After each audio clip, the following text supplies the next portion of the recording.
All right. Well, let's go ahead and start this baby off. Aaron, thanks for jumping on board with us. You've had a lot of great success and been kicking some serious butt out there for sure.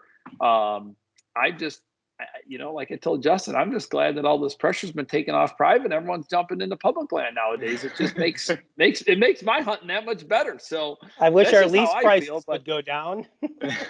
Yeah, I hear you there. yeah, you're not helping our lease pricing going down at all. So clearly there's still a lot of people doing a little bit of all types of hunting. But, I guess, I'd like to start off first talking a little bit, Aaron, about, some of your success with hunting, obviously, public land. And I mean, it's hard for us not to talk a little bit about COVID because it seems to sneak its way in just about every single conversation. But boy, oh boy, there's probably going to be more heat on you boys this year than ever, because at least it seems like to me, it's a terrible year to be a deer, at least in my opinion. Oh yeah. It seems like everyone's hunting this that I talk to. They're in trouble. The one good thing about the whole thing, I guess, let me back up. Last spring when COVID started, we saw the surge immediately. It wasn't non-resident pressure, like in Iowa, for example, on public land. So I don't know if that will stay high this year or if it will go down because of COVID. Because in spring, we seem to see a lot fewer hunters traveling to hunt for obvious reasons. But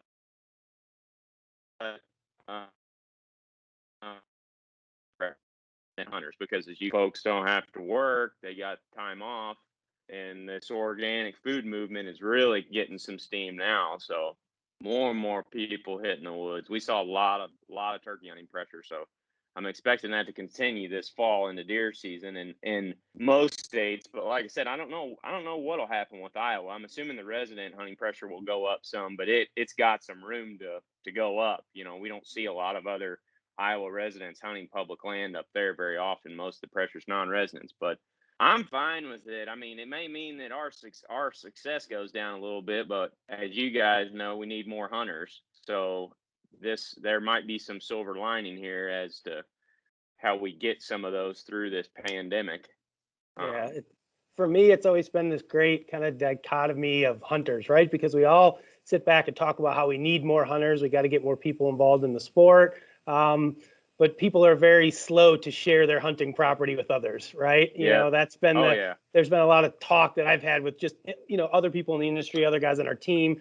I remember growing up when I was a kid, my dad's buddy owned 80 acres of property, and it would not be unusual to have 3 or 4, maybe even 5 of us hit that 80 acres all at the same time, and nobody ever thought twice about it. Everybody kind of had their little hilltop that they sat on and their one tree stand, and you hunted it and it was no big deal. And nowadays, if somebody owns an 80-acre farm, they're probably not bringing many or any people onto it because they're like, oh, it's only 80 acres. So I think we've had a lot of guys that have been displaced over the years, that have turned to some of the public. And now with more people coming back into it, it will be really interesting to see what those public lands look like, come this fall, what those parking lots look like. I know here in Illinois, I got a couple buddies of mine that I've been hunting with for a while, and they've been doing public, 5, 6, 7 years. And, 5 years ago, the pressure wasn't too bad.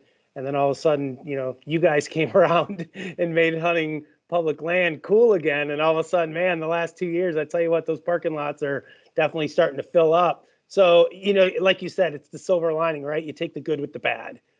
We need more guys in the woods. We need more hunters. We need more support for hunting. And sometimes that just means that the rest of us have to deal with a little bit extra pressure. And I have a sneaking suspicion we're going to see quite a bit of that, this fall. I'd say you're right. I definitely would agree. What do you think, Kraft? We're doing our little public land adventure, me and you. It'll be interesting to see what that looks like. Yeah, Justin and I have decided to go head-to-head in a challenge, just me versus him, and who could be more successful on private land. So this is good. Yeah. Shit. I was hoping no one was going to catch that. We're going on public land. I know Aaron wasn't sure what to make of that one. No, So- we are so- going to go head to head on a piece of public. Justin versus Todd. We'll see what happens. We're doing it this fall. Yeah, it should be fun. So what we wanted to do for our public land little adventure is just me and Todd. Here, I'll give you the gist of it. We're going to go mid-October. So we're going to go before the pressure gets super high. I'm sure, as you guys have noticed, and this is the same for even private land, right? We used to hunt a lot in West Central Illinois, and I remember we'd go down there the first, pretty much all of October. You wouldn't see many other trucks anywhere, and then all of a sudden November 1st comes and it's like a light switch turned on, and there's trucks everywhere. And it's very similar with a lot of the public stuff that we hunt here in Illinois, right? So our plan is to try to go mid-October, kind of during that lull period that people like to talk about so much, where we feel like pressure isn't so high. We're going to do it during a weekday. I know in some of the public that I've hunted here in Illinois and even in Wisconsin, and you get the right weekday and you can have the place pretty much to yourself. You pick the wrong weekend and there's 10, 15 trucks in the parking lot. So we're going to go during the week. We're going to do kind of like a 2-day, just little fun, walk into a piece of property we've never been on before. I don't even know where we're going to go yet. We're probably going to pick it like a day or two before, probably do some map scouting, figure out kind of where we want to go, and then off we go for 2 days, see if we can, get on some deer and obviously film the whole thing. So we wanted to add a couple twists and turns to this thing. Like maybe we do some sort of competition, a shooting competition or something, and maybe the loser has to sit in their truck for an extra 30 minutes before they're allowed to hit the woods. I don't know. We're going to do some fun thing. So I made a post in our forum asking people like, what are some fun little twists and turns we can do to this thing? We had a couple guys say, I'm sitting in the truck for a little bit. no, we had a couple guys say we should be able to do a phone a friend and call the guys from the hunting public to give us advice on where we should go hunt. So Aaron would be our lifeline if we can't find any deer to go shoot. Obviously, Justin, obviously you haven't been paying attention because Aaron and I have already talked. He's the guy who's going to film me. He's my partner. So it's me and him. He's your guy. Your I don't know if you guy. got that right. I mean, it's costing me a little bit of cash, but I figured it was worth the investment for Aaron to be my filming guy. So Kurt's out. So if you want Kurt, you can have Kurt. Out already, don't you? No, so where I was going with this is, as a Where guy, are you going? well, as a guy that hunts a ton of public land all over the place, right? If you had to pick your most basic high-level pieces of advice, as we just talked about, there's going to be plenty of people that are probably going to be hitting the woods, hitting public land, maybe for the first time ever this fall. They don't know what they're doing. They don't know what to look for, what not to look for. As a guy that maybe travels out of state to go hunt a new piece of public ground, and you're starting from ground zero, where do you begin? What is your most basic tips and pieces of advice for somebody that is going to be hitting the woods this fall, hitting the public for the first time? If I was going to a new area, I'd probably avoid the big metro areas and anything within about an hour of those. I would look for public areas and locate in very rural locations of the state where I was going. I would almost rather take a few smaller public pieces in those types of areas than I would one big one closer to a major city, especially as you get closer to the rut, because those seem to gather the most pressure. And then what you already mentioned, hunting during the week. Instead, you guys are going in mid-October, so as you already said, pressure is going to be down a good bit. If you anywhere in the Midwest, Northeast, if you take your vacation the first week in November to go hunt public land, those weekends are going to be busy. I mean, we see that everywhere we go.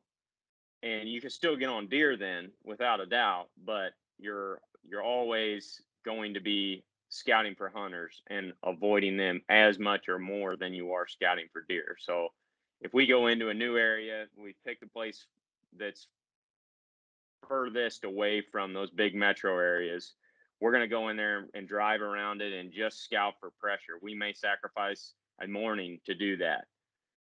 Where we're just looking for pressure. We're looking where people are currently hunting, because hunters are predictable, and you can pattern them a lot faster than you can deer. So once you pattern the hunters, and you cross off that portion of the public land and you find those little areas where nobody is hunting and there's no humans at that time. That's kind of the biggest difference with public and private land, is that public land, that pressure changes often. Again, it's not predictable because you don't know if there's going to be a group of 5, 6 non-residents that show up to hunt there for a week and a half where nobody has been for the last 3 weeks. So you really have to monitor pressure on like I wouldn't say necessarily a day by day basis to stay up with it. Like that's the first thing we do whenever we arrive at a location is drive around and check pressure around the whole place. What are your thoughts on, I guess when I think about the public hunting thing, right? The last couple of years, there's been obviously this surge in media that's been created around public hunting. You got, whether it's you guys, you got Infalt, you got a lot of guys out there talking a lot about hunting public land, how to do it. Do you think that so when you looked at it in the beginning, right, it was kind of the same old, a lot of times you call them the bubbas, right, that are going out, they're not going very far from the truck. They are predictable. They're easy to pattern. You can try to get away from them. Nowadays, there's more information than ever about hunting public land and getting away from people and going, far back in and doing all these things. Have you guys noticed a difference in, let's say, the level of hunter that is hunting public land? Are you running into more people that are hunting it the way that you guys do and finding it more difficult to get away from those guys? At times, yes. But what I think we've seen more than anything in the last 4 or 5 years is we're having more success real close to the road or real close to the truck.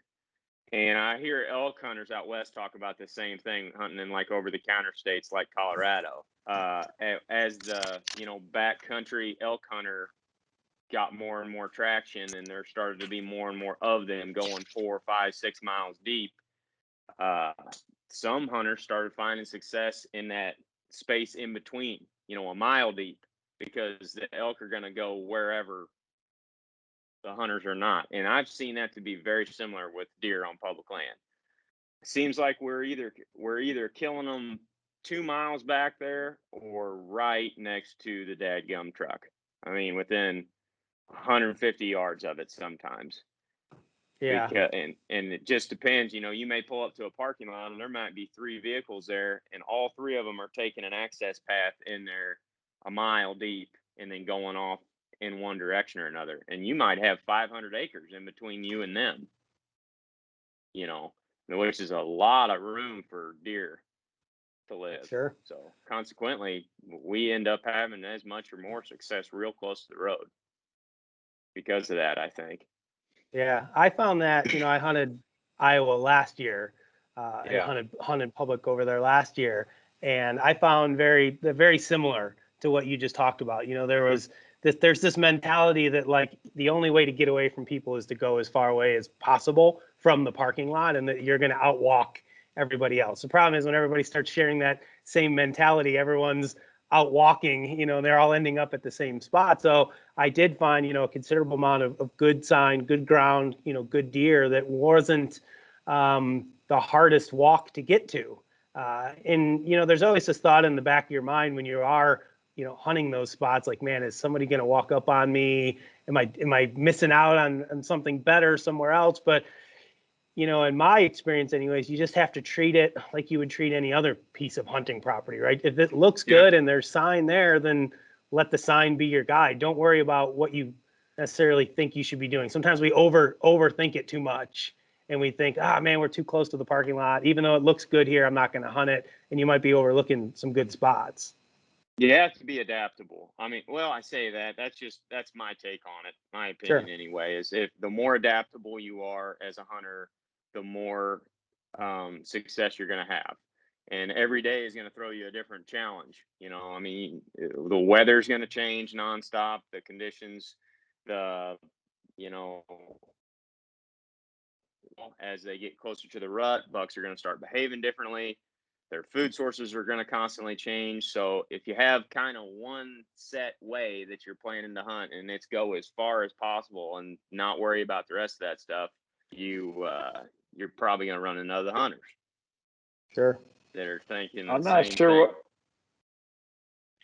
what this hunting the public stuff seems pretty easy. It sounds like to me, hunt metro areas near Chipotle's and hunt by your car. I mean, this doesn't sound very complicated at all. I haven't heard nothing about tractors and planting and pH and fertilizer and all. I don't know, Justin. This is sounding pretty straightforward. And if I've taken anything from this so far, I've learned every whitetail guy I've talked to, you always do the opposite of what they say. So when Aaron says, guys, don't hunt metro arrows, don't hunt metro areas, and don't go deep, I would say go to the metro areas and hunt deep. You'll probably be super successful. That's actually a good point, because I should have probably clarified that if you're actually hunting in the city itself, because a lot of those areas don't allow gun hunting because you're close proximity to buildings and populations. I mean, we're friends with the Sea Tube, and they kill huge deer in the cities. But I'm more so referring to the public land that's 30 minutes outside of town or an hour outside of town. Those are the areas that seem to get the most folks. It's just far enough out there where they allow, rifle hunting and everything else.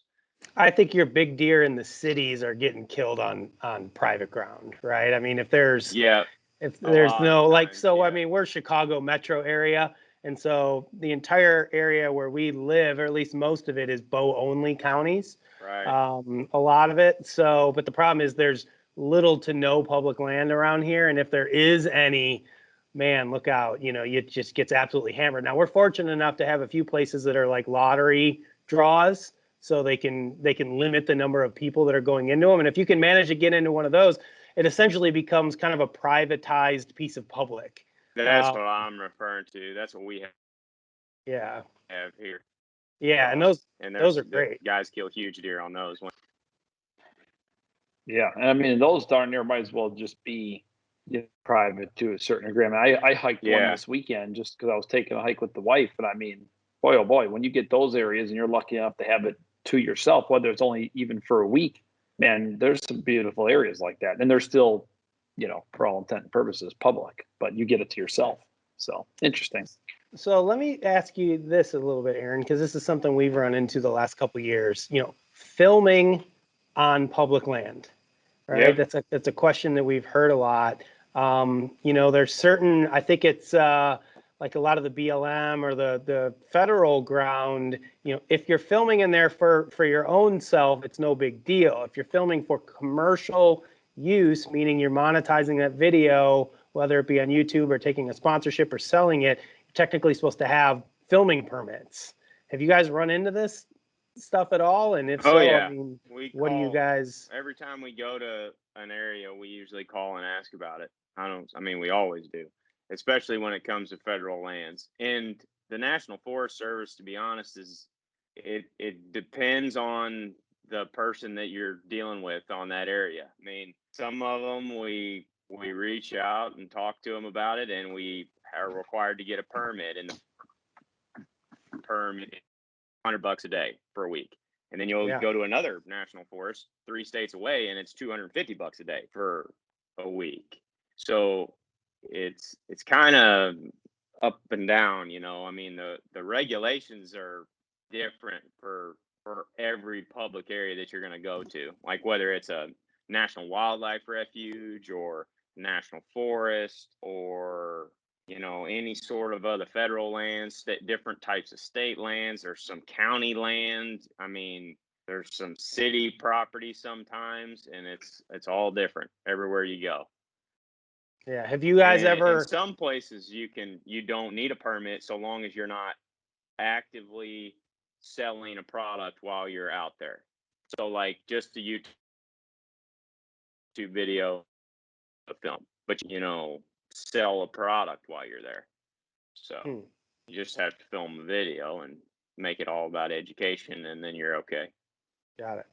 Yeah, it is. It's an interesting waters to kind of navigate because, like you said, it's different from state to state, county to county, land to land. Sometimes it seems like it's enforced, sometimes it's not. It's a pain for the guys like us that that are doing it, because we're all doing it, commercially. But the reality is, like, these laws and rules are put there, like, for people that want to go film a major motion picture, in a national forest somewhere, Yeah. not necessarily for 2 or 3 guys carrying a couple GoPros around, that are Yeah, going and to put a video on YouTube. some of them totally understand that, and they're like, you help us promote. You go to some states, and they're like, you help us promote our public lands and our, and show people how easy it is to get a license and the process in which it takes to get a license.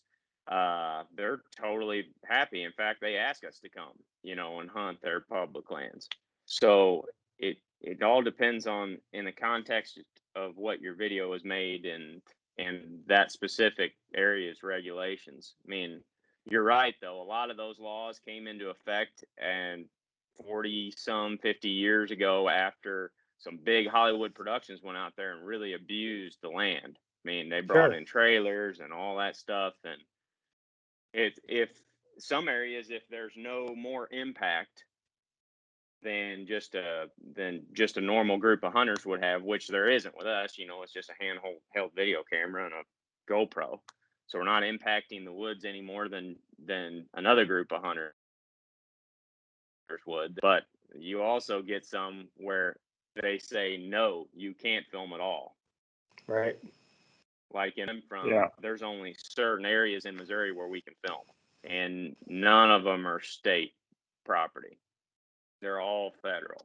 So, and we get that question a lot on our Missouri videos. It's like, I thought you can't film in Missouri. It's like, you can't on Missouri Department of Conservation lands, which is what the majority of public land is in Missouri. But some places you can, like federally owned national forests and that sort of thing. You can. Sure. You just have to go through that process with them.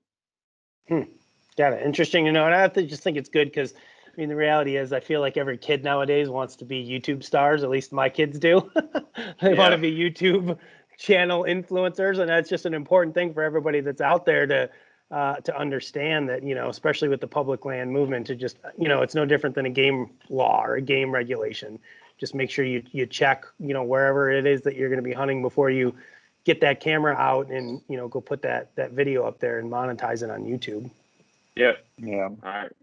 I got a whole email inbox dedicated to just that.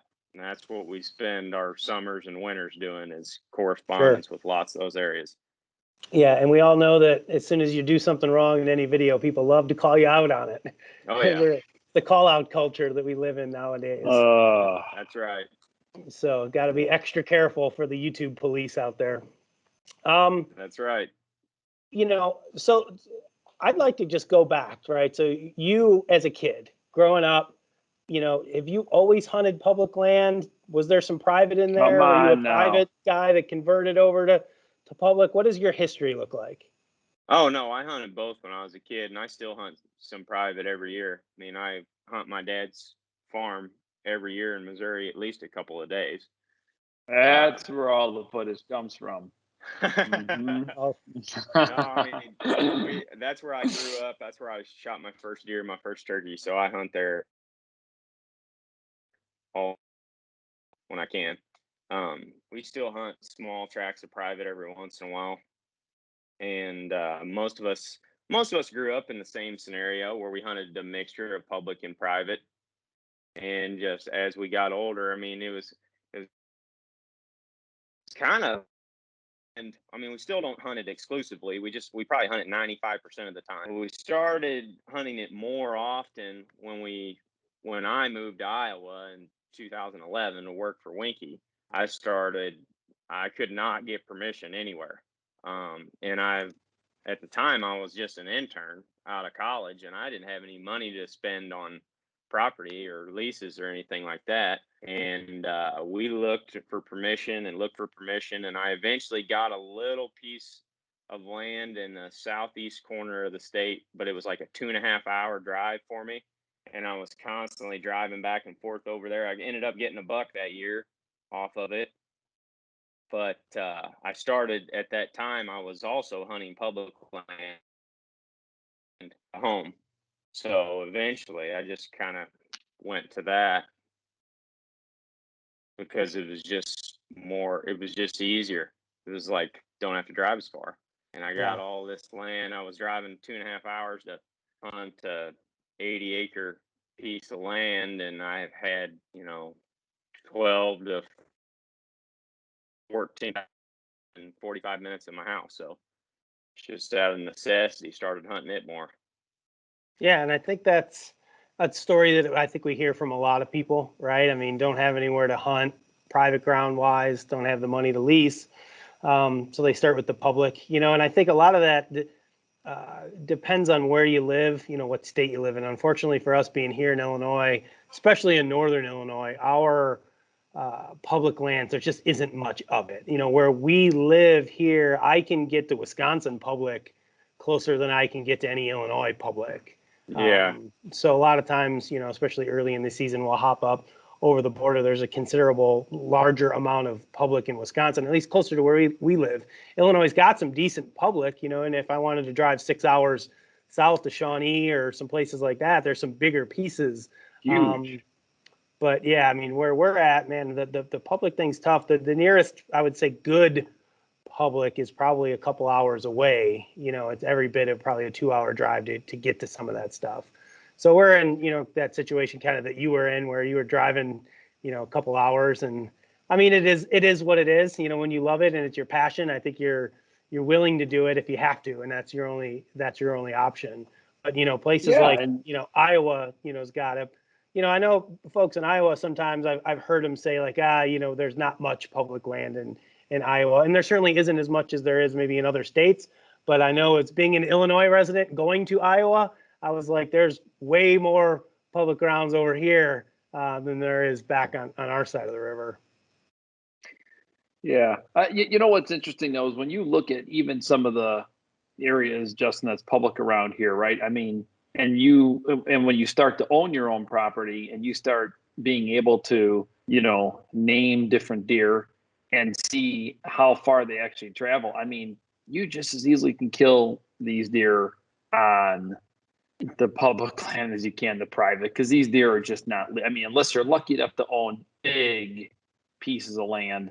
And Justin, we're not hunting that many pieces that are monstrous. Okay, I mean, I have one that's very big, but even that piece that I hunt that's big, that's private, it never fails. Neighbors are still picking them off, and some of those spots are close to public land, and the deer travel. So, I mean, you're just as likely to kill a great deer on public as you are on private. And of course, there's always the debacle of, it's more rewarding to maybe shoot one on public land versus private. I mean, I think that's a conversation we can have and we can talk about.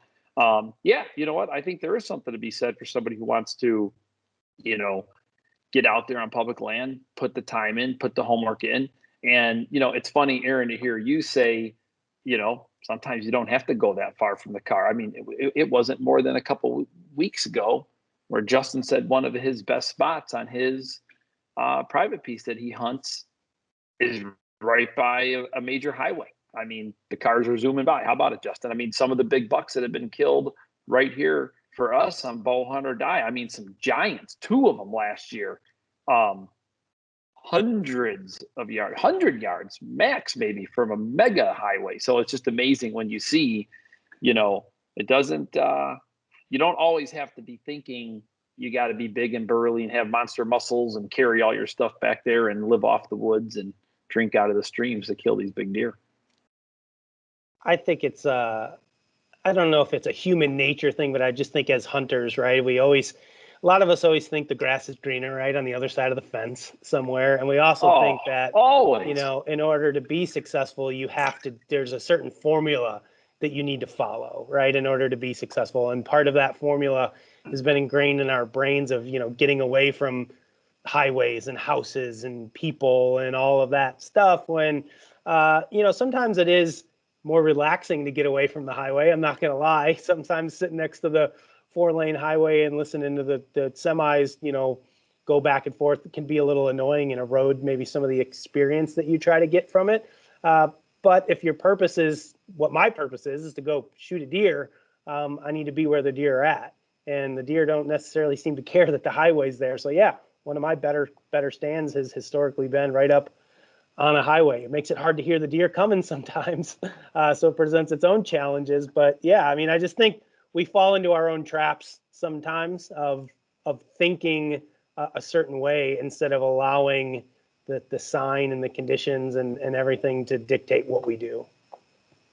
Oh yeah, I would agree.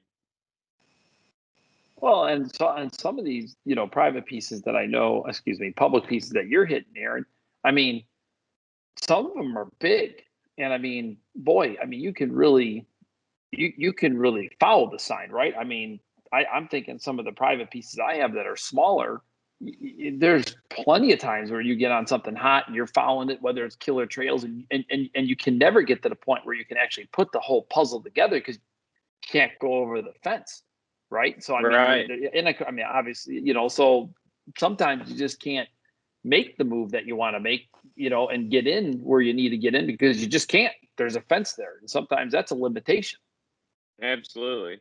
And I mean, people are always searching for a formula of some kind. They want to have an organized top 5 tips or rules or whatever to do this stuff. And I'll just be honest with you, it's just difficult. It's just difficult to have that because, as you guys know, every single scenario and situation is different. I mean, there'll be some similarities between them all, but every single one is different. And that being adaptable to that situation has helped us more than anything. And I would definitely say, because we do a fair amount of consulting in the off season on private land, and a lot of us have hunted private land in the past, and there's a lot more similarities with public and private in the way that the deer behave than what people think. Deer, I mean, if you want a formula, this is the most basic way I can put it. Deer, especially mature bucks, are going to avoid areas with human scent.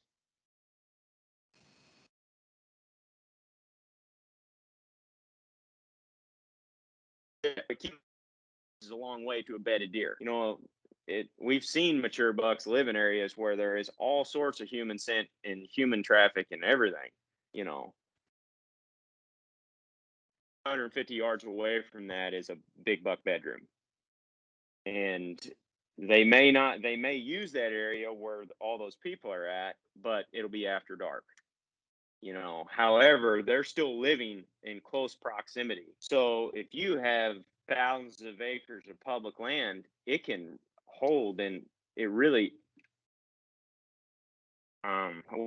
it can hold a lot of hunters and still have big bucks on it. We went to Michigan and hunted public land last fall, and I mean, all we hear from Michigan is how terrible the hunting is, how many people there are in the woods and all those things. We went up there and we didn't see the amount of certainly not the amount of mature bucks that we see other places, but there's a lot of deer, there's a lot of public land to hunt on, and we had a pretty fun hunt, all things considered. I mean, we certainly ran into people even during the week, but there were so many than 2 hours that it didn't take long just driving around to find deer. I mean, I just drove around and glass beans and didn't film or hunt, and I saw 150 deer, probably 15, 20 bucks, and a handful of nice bucks. And by the end of the trip, we got onto some nice deer just by bouncing around to different areas and stuff. And we saw the same thing there that we see anywhere else, or like I said, public, private deer. We got onto a lot of big buck sign, literally 75 yards from the road, 100 yards from the parking lot.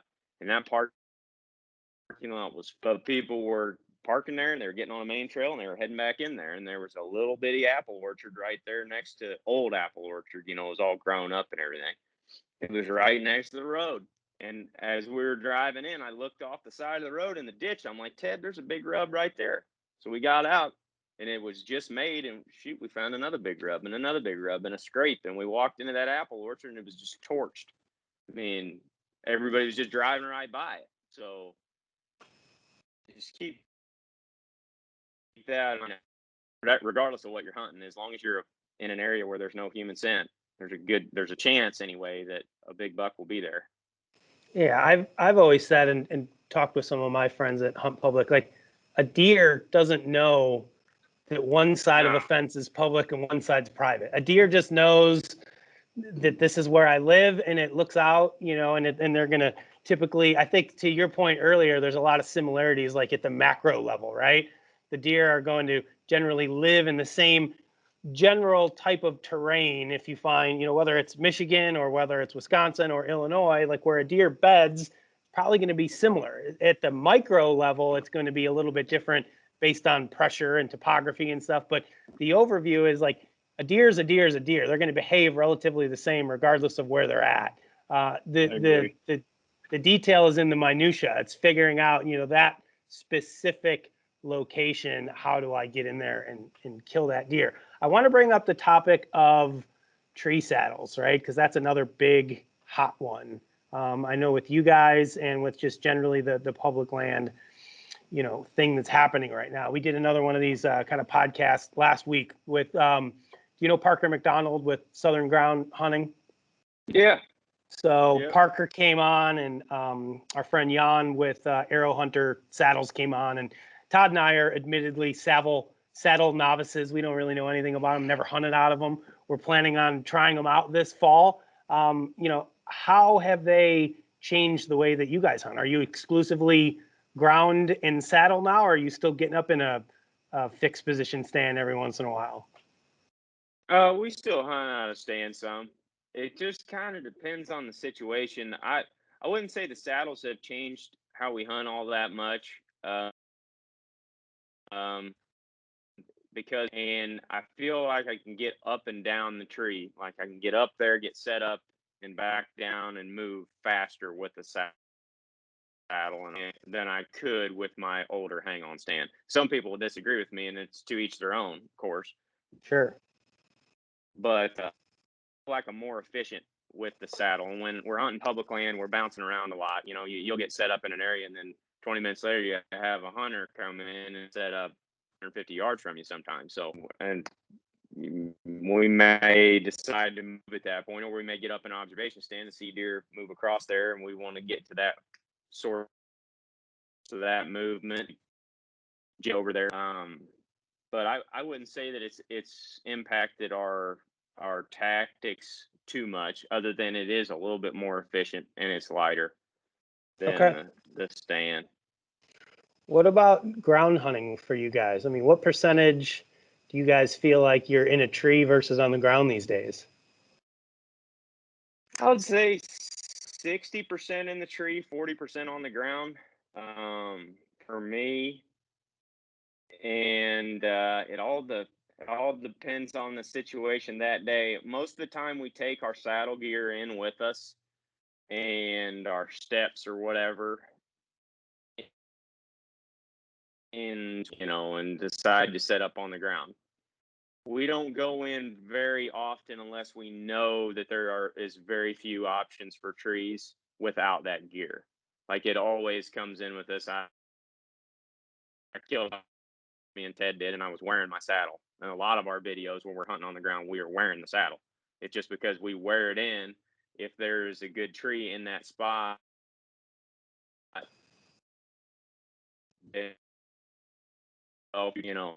sign that we're set up over, then we'll get in the tree. But in that particular case, we got in there that morning and we had deer really, really close once we got the decoy set up and everything. And I got to look around. It's like right here. It's not blowing the direction that I thought it was going to. And there's one tree, but it's completely bare. It's half dead. Like we're not even going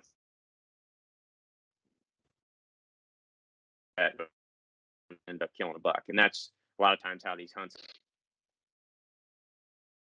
Okay. That totally makes sense. I know the last couple of years, I mean, I don't hunt a ton of public here in Illinois. I usually once or twice a year, I pop out to the public just when I want to change a scenery or just try something new. I think to Todd's point, sometimes when you don't have the full ability to hunt the way that you want to hunt, right? I mean, I'll give you an example. Hunting buck beds is a pretty popular kind of thing. That's something that people are talking about a lot, doing a lot right now. the piece of property that I lease is about 100 acres. I know for a fact that some of my bucks are bedding to my east on the neighbors. It's where they always come from. Historically, they've come from. They've got better bedding cover over there. So the idea of trying to hunt those bucks where they bed is just an impossibility for me. I can't get there.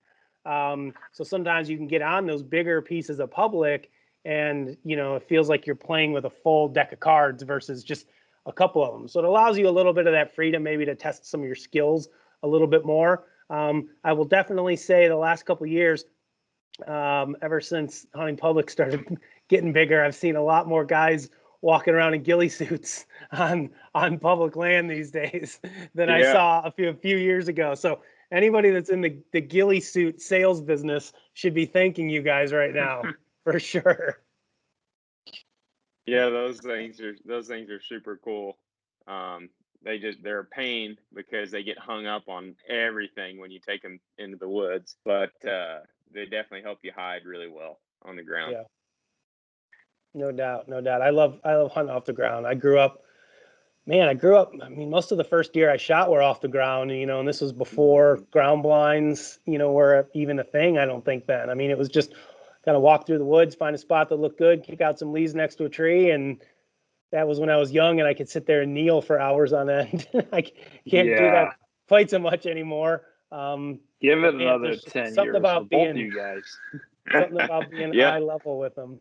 Oh, that's the great thing about hunting nowadays, especially, is there's so much information out there on how to skin the cat 40 different ways, and to be honest, it all works at some point or another. So lots of good info, and there's lots of different ways to do it. Just depends on your style and your personality and what works best for you. I know guys that sit in the same tree and they sit there the whole rut and they kill as many deer as they want, slammer bucks.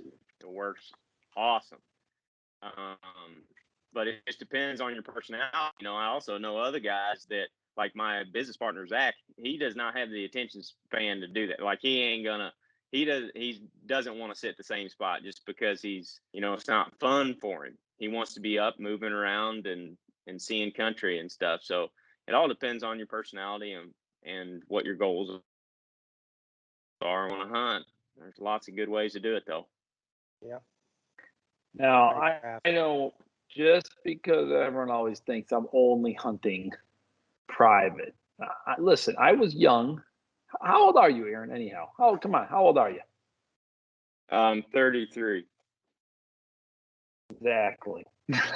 Jeez. All right. So here, look at this picture here. Now, that was me when I was super duper mega young, and I was hunting on public land in good old Minnesota. And I'm just going to be frank. Like, listen, when I was younger than you right now, and I would go and I'd do those hunts, and I just didn't see anything. And I would see more wolves and bears than I would see deer. That, for me, I just started jonesing over wanting to, like, it became a personal goal because my father owned land to eventually be able to own my own land. Now, come on, Aaron. I know you're jonesing to buy a piece of property at some point. Don't hold back now. You're not gonna. I am willing to I'm gonna put a bet up right now that's gonna be an ongoing bet for many years. I'm willing to bet that you're gonna buy a piece of private land at some point in your life. Come on, let's hear it. I'd say I probably will. Yeah, I don't know what exactly we'll do with it if I ever buy one. I'll probably hunt it some, but I'm kind of like Zach, my business partner. Like I love hunting. I can't just be confined to one spot. Like I used to hunt specific deer on public land. I used to even hunt specific deer occasionally on private land, and I enjoyed doing that and learned a lot about it. I mean, it's really cool to follow deer and learn. That was one of the coolest things about working for Winky, was just being able to, we had all this information about these specific deer over the years, and that was interesting to see how their behaviors differed and all of that stuff. But what I love the most, or at least currently, this could change, but what I like doing now is just going into a new area and trying to figure it out. Just and just bouncing from one to the other. Like I'll hunt an area for 4 or 5 days in Iowa and be seeing deer and on deer, and I'll just go to another spot just because I'm ready to go and see something different. I'm always wanting to look at new areas. I mean, we'll kill a buck on one area and spot, and we'll occasionally hunt it throughout. And I think we'd have more success if we just stuck to those proven locations. But it's like my imagination takes me elsewhere, you know. And I'm all that's kind of the way I look at it. But yeah, to answer your question, Todd, I'll probably try to buy a piece of land here at some point. Yeah, listen, You I could mean, buy Todd's farm to each from their own. Yeah, listen, That's what he's doing selling here. He's being a salesman. Once a salesman, always a salesman, right? My farm might be going up for sale because I am trying to actively look for something different because there's no doubt. I think when you look at the juries or you look at anybody that's been in this game for long enough, there's no doubt, right? I mean, you get to a point where maybe you do hunt a spot for so long that you can begin to kind of get certain patterns down. And although there's no guarantee, I mean, these are free, ranging, animals. They're going to do whatever they want to do. Some years are better than other years. And now, as we've seen with, EHD and CWD and more pressure and more people buying, there's more people buying private land and heavily marketing them nowadays, going in there, setting them up, doing the native prairies. And I'm going to tell you, for me, like as I get older, Justin, I think's accused me of this a little bit. He says I've lost my killer touch, Aaron. That's what he told me the other day. I mean, that was somewhat hurtful, to be honest with you. But there's no doubt, the older that I get, I don't know, man. I mean, I love seeing my apple trees that I planted with the apples on them. I love seeing my native prairies that I've learned how to. I mean, I really love that. I mean, you see that, whether it's your food plots you're putting in and all that you're kind of giving back and creating this habitat, it's got a certain coolness to it. Whether I kill a deer there or not, it just feels good. And I think there's a lot of time and energy that goes into doing that and learning how to do that. I remember planting food plots at my dad's and habitat. I mean, we just have 100 acres there that my grandpa bought in the early 70s, but it took us years and years to finally get the right equipment and to figure out what the heck we were doing. And it was very rewarding to see that process, and then be able to sit up at the house at night and glass deer from the front porch while we're barbecuing on the back hill and see them coming out into that stuff, that you put in. That's very rewarding. I could see that for sure. It is rewarding, but one thing's for certain, as I know we're getting near the end of this thing, the demand for whitetails continues to go up, right? Like, I mean, I don't care if you're on public, if you're on private, or you're leasing a piece of ground. The bottom line is people love whitetail hunting. I don't care. I listen, I love elk hunting. It's a blast, but there's something about whitetails that drives this industry that keeps people coming back for more. I mean, I don't care who you talk to or how many deer whitetails you put on the ground. I mean, there's no story that's ever the same. And it just keeps you coming back for more and more. That's my feeling. And as far as I'm concerned, whether you're hunting private or public, I think they both come with different rewards. They both come with different challenges. The important thing is you're getting outside, you're having fun, and you're doing something that is just, that you love to do. So that's what it is for me. Yep, couldn't agree with you more. That's what we're all about. Just trying to show people how much fun you can have in the woods. We don't care where you do it. Amen to that. Well, Aaron, we appreciate you joining us today, man. I know we had a few technical difficulties in the beginning, but I think we got it all worked out and we're good to go. I know, what's your first hunt coming up here? What do you got? Wyoming elk. Wyoming elk. Nice. Yeah. Ted and I will be leaving to head out there the last couple days in August. One of these days before I'm dead, I'm hoping that I'll have enough preference points to draw a good Wyoming elk tag.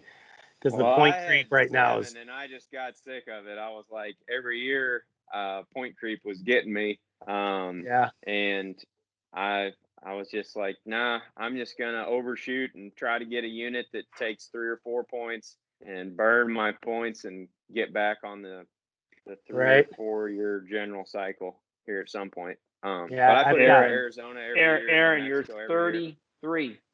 got You're 33. You got plenty of time to stack up these points, my man. I hear you. I Yeah, just got to go hunting. that's the thing, right? You either go hunt or you sit around and wait. I think I have Yeah. 9. I have 9 Wyoming points now, and I think the unit that I want to draw, I think this year was, I think 11 was like a guarantee. I know there was a bunch of guys that drew with like 12 and 13 points, and I'm sitting here going, how much longer do I got to wait? So close. I mean, it's crazy to think about, a decade or more, 10 years of your life. I mean, a quarter of my life, and just putting in for preference points, Justin, you just have to stop. Just stop saving for one of your kids' college and do one of those governor tags, man. You'll be fine. Yeah, there you go. You're in. Sorry, kids. Better luck Big next deal. time. So sweet. Well, good luck to you on that elk hunt. We're definitely going to be tuning in and watching this fall. I'm leaving in a couple days for antelope, and then Todd and I are doing an elk hunt in Colorado in about a month, Mr. Graff. I hope we're ready. Yeah. I already told you where a couple of my arrows went this morning in the pond behind my house. So I got some serious work to do. I don't know what's going on right now. I think someone messed. I don't know what the heck happened. I think my kid dropped my bow and didn't tell me or something. It was a bad morning this morning. I'm just being honest with you. I'm not gonna lie. But no, we've got a lot of great hunts planned this year. I mean, I told Justin, I don't know what it is. I've had a little bit of clouds over me the last couple of years, but I'm feeling pumped. I'm ready. This year, the killer is back, Justin. You bet you would look out. You didn't even shoot a doe last year, Graff. You just let them all walk. It was a bad year. Not this year. I was just stacking up, building my herd up. Now this year, look out. You're going down. Period. Look out. I made that clear. He's in the market for big freezers now. That's right. I am. We are. I'm ready to rock and roll. Nice. This is good. All right. Aaron, listen, appreciate you taking the time out of your day to do this with us, and to all your great success. You've been doing a great job, for sure. And we'll be, watching in, again, good luck this fall for sure to you and your entire team. Thanks, y'all too.